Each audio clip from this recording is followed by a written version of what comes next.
Ultimately এখন আমাদের সামনে এই রাজনৈতিক দলগুলোর সামনে সবচেয়ে বড় ইস্যুটা কি, বড় ইভেন্টটা কি?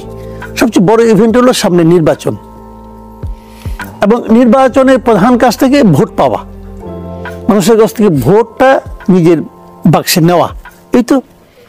এবং এই ভোটটা নেবেন কিভাবে? শেখ হাসিনারা বলে যেভাবে ভোট নেওয়া হতো, গায়ের জোরে, কৌশলে, মানে আপনার মানুষকে ভয় দেখিয়ে, সেটা বোধ করি আগামী নির্বাচনে হবে না, এটা আমার বিশ্বাস হবে না। তাহলে জনগণের মাথার মধ্যে আপনাকে ঢুকতে হবে, জনগণকে বোঝাতে হবে যে তোমার ভোট দেওয়ার জন্য আমি অ্যাপ্রোপ্রিয়েট পারসন, তুমি আমাকে ভোট দাও, তাহলে তোমার লাভ হবে। এটা জনগণকে বোঝাতে হবে, মানে এজেন্ডাটা দেয়া। হ্যাঁ, মানে জনগণকে বোঝাতে হবে, জনগণের আস্থায় নিজেকে নিতে উপস্থাপন করতে হবে, নিজের দলকে উপস্থাপন করতে হবে। সেই জায়গায় বিএনপি কিন্তু ভালো খেলছে। দেখেন, বিএনপি বিভিন্ন কর্মকাণ্ড, আবার বিএনপিকে নিয়ে অন্য দলের যে কর্মকাণ্ড, নাহিদ ইসলামকে এখন আমি একটা দলীয় ব্যক্তি ভাবি, ওনার এই সমস্ত বক্তব্যের পরে আমার বিবেচনায় উনি একজন দলীয় ব্যক্তি। নাহিদ ইসলাম অথবা মাহফুজুল আলম, হ্যাঁ মাহফুজ আলম, এই লোকগুলিকে এখন আমি এক দলীয় ক্যারেক্টার হিসেবে চিন্তা করি, বিবেচনা করি। মানে ওনারা যে সমস্ত কথাবার্তা বলছেন, এটা যে এর মাধ্যমে কি হচ্ছে, বিএনপির খেলায় কিন্তু বিএনপি কিন্তু এটাই চাচ্ছিল আসলে। কিভাবে আমি বলি আপনাকে, মানুষের মধ্যে একটা ধারণা জন্মে গেছে না এখন, অথবা আওয়ামী লীগের মধ্যে একটা ধারণা জন্মে গেছে না যে আমাদের বোধহয় বিএনপিকে ধরেই সামনে অগ্রসর হতে হবে। আমরা যদি এই রাজনীতির মাঠে পুনর্বাসিত হতে চাই, তাহলে বিএনপি আমার জন্য একটা ভরসা। এই ধরনের চিন্তা কিন্তু এখন আওয়ামী লীগের লোকজন করে, কিন্তু হ্যাঁ করে, এখন ওরা করে যে আমাদের বাঁচানোর মতো একমাত্র দল হলো এখন বিএনপি, একমাত্র বিএনপি। এটা কি জানেন, এটা ওদের কিন্তু করতে বাধ্য করা হয়েছে। মানে কেন করে বলে মনে হয় আপনার? বা যখন নাকি বৈষম্য ছাত্র আন্দোলন বলে যে মির্জা ফখরুলের ভাষা বিএনপির মতো আওয়ামী লীগের মতো হয়ে যাচ্ছে, এটা মানে এটা কি? তখন আওয়ামী লীগ বলে যে এরা তো আমাকে নিষিদ্ধ করতে চায়, আর এরা বলতেছে বিএনপি আমার জন্য ফাইট করতেছে, তাহলে তো ঠিক আছে আমি বিএনপি লেজ ধরি। সিম্পল হিসাবটা কিন্তু সিম্পল, কোনো আলোচনা নাই এখানে।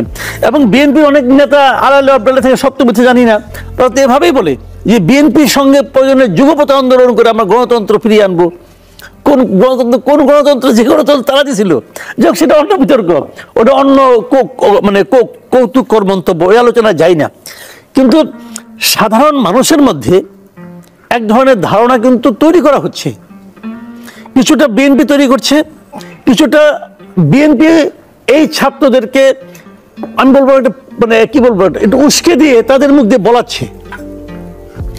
আলটিমেটলি ক্যাশ করতেছে কে?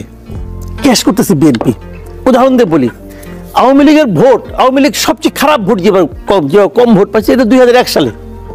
2001 সালে নির্বাচনে আওয়ামী লীগ মাত্র 62 আসন পেয়েছিল। সেইবারও আওয়ামী লীগ কত ভোট পেয়েছিল জানেন? 2,26,65,000 ভোট। আচ্ছা, যেবার নাকি তারা সবচেয়ে খারাপ করেছে, সেইবারও তারা 2 কোটির উপরে ভোট পাইছে, 2.25 কোটি ভোট পাইছে। এখন লোক সংখ্যা বেড়েছে, ভোটার বেড়েছে, ওটা কিন্তু টোটাল ভোটের 40% ছিল। বিএনপি এবার বেশি যেছে, 179টা মতো পাইছে বোধ হয়, সেভাবে বিএনপিও 40% পাইছে, 40.97 কাছাকাছি, 40.97, আর এদের মধ্যে 40.12 না এরকম কিছু একটা হবে, মানে 1% ডিফারেন্স হয় নাই। তো ভাই যেবার তারা সবচেয়ে খারাপ করে, সেইবারও তারা 2 কোটি ভোট পায়। এই ভোটগুলি যাবে কই? এখন যদি এই ধরনের একটা ধারণা তৈরি হয় যে বিএনপি আমাদের উদ্ধারকর্তা, তখন তারা কিন্তু এই ভোটগুলি 2 কোটির মধ্যে মানুষের মধ্যে এখন বাড়ছে, আরো বাড়ছে, মানে দেশের জনসংখ্যা বাড়ছে। ধরলাম এই 10 বছর 15 বছর অপশাসনের কারণে, আত্মগ্লানির কারণে 10% ভোট কমে গেছে ধরলাম, তবু তো একটা হিউজ ভোট। নির্বাচন আমি শুরুতেই বলছি, সামনে কিন্তু ফাইনাল খেলা কিন্তু ভোটের খেলা। তো এই খেলায় তো এই বাচ্চারা ভুল করতেছে রে ভাই, দরকার তো নাই কোনো। ওনারা যে খেলায় নামছে ওটা তারা পারবে না করতেও। ওনারা যদি আওয়ামী লীগকে যদি মনে করেন, যদি আওয়ামী লীগকে এখন মানে ভোটের থেকে বাদ দিয়ে দেয়, তাহলে আওয়ামী লীগ ইলেকশন করতে পারলো না। ওরা তো মনে করলো জিতলো, আমি তো মনে করি হারলো। হারলো এই কারণে তখন আওয়ামী লীগ ইলেকশন করতে পারলো না। তখন আওয়ামী লীগের যারা ভোটার তারা যাবে কোথায়? তারা তাদের কাছেই যাবে যারা তাদেরকে নিষিদ্ধ করার ক্ষেত্রে একটা ভূমিকা রাখছিল। সেটা কারা? অবধারিতভাবে বিএনপি। তো এটা হলো, এটা কিন্তু ভাই আমি একটা মানে জাস্ট হাইপোথেটিক্যাল কথাবার্তা বললাম, হয়তো আমাকে আমি এইভাবে বলাটা ঠিক কিনা আমি যাই না, কিন্তু আমি কিন্তু এইভাবে ফিল করি। শিক্ষার্থীদের রাজনৈতিক দল গঠন নিয়ে বেশ কয়েকদিন ধরে আলোচনা হচ্ছে। তারেক রহমানও মন্তব্য করেছে রাজনৈতিক দল গঠন সবাই করতেই পারে, কিন্তু রাষ্ট্রীয় সহায়তায় দল হচ্ছে কিনা বা সেদিকে যাচ্ছে কিনা, আপনি এই বিষয়ে আপনি কি বলবেন? যে রাজনৈতিক শিক্ষার্থীদের রাজনৈতিক দল গঠন হচ্ছে এটা আমরা বুঝতে পারছি, তারাও বলছে, কিন্তু প্রশ্ন হচ্ছে রাষ্ট্রীয় বা সরকারের সহযোগিতায় দল হচ্ছে কিনা। তখন আপনি যদি আজকে থেকে ঠিক 1 মাস আগের একটা ঘটনা বলি আপনাকে, আমি পঞ্চগড়ে এই যে নাগরিক কমিটির যে মুখ্য সংগঠক সার্জিস আলম, সেখানে উনি বলেছিলেন যে এটা কোনো নাগরিক কমিটির কথা বলেছেন, এটা কোনো রাজনৈতিক দল হবে না, এটা একটা রাজনৈতিক শক্তি হবে। এবং রাজনৈতিক দল এবং রাজনৈতিক শক্তির মধ্যে পার্থক্যটা কি, এটা উনি সুন্দর করে একাডেমিক্যালি ডিফাইন করে দিয়েছেন। পাশাপাশি উনি এটাও বলেছেন যে বৈষম্য বিরোধী ছাত্র আন্দোলন এবং জাতীয় নাগরিক কমিটির মধ্যে মানে এইটা কোথায়, মানে আপনার দেয়ালটা কোথায়? দেয়ালটা হলো বয়সজনিত দেয়াল। 27 থেকে 28 পর্যন্ত ছাত্র, 28-এর পরে চলে গেলে সেটা হয়ে গেল নাগরিক কমিটির সদস্য। তাহলে মোটামুটি ভাবগতভাবে তারা সবাই এক, এবং এদেরই 3 জন প্রতিনিধি সরকারে আছে।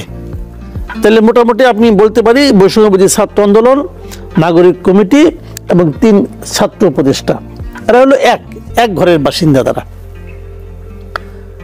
এবং তখন এটা পলিটিক্যাল পার্টি হবে না। আবার পরশুদিন দেখলাম ওনাদের যে সদস্য সচিব আক্তার হোসেন, উনি বলছেন যে ফেব্রুয়ারির 2nd উইক নাগাদ তারা একটা দল হিসেবে আত্মপ্রকাশ করবে। নাম নিয়ে আলোচনা হচ্ছে, প্রায় 100-র মতো নামের প্রস্তাব এসেছে, তারা ভেবে দেখবে কোনটা হবে। তারপরে এর মধ্যে আবার আপনাদের একটা পত্রিকার রিপোর্ট দেখলাম, তাদের গঠনতন্ত্র তো তৈরি হচ্ছে। সেই গঠনতন্ত্র তারা যেদিন দলের ঘোষণা দিবে তার 2-1 দিন আগে তারা ঘোষণা করবে, এবং তারা নির্বাচনে আসবে। নির্বাচনে যে আসবে এটা আমরা আরো আগে থেকে বুঝতে পারছিলাম। কেন? যে উপদেষ্টাদের তাদেরও তো নিজ নিজ এলাকা আছে। উপদেষ্টা 3 জন ছাত্রদের 3 জনের 3টা এলাকা আছে, 3 জায়গায় বাড়ি আছে।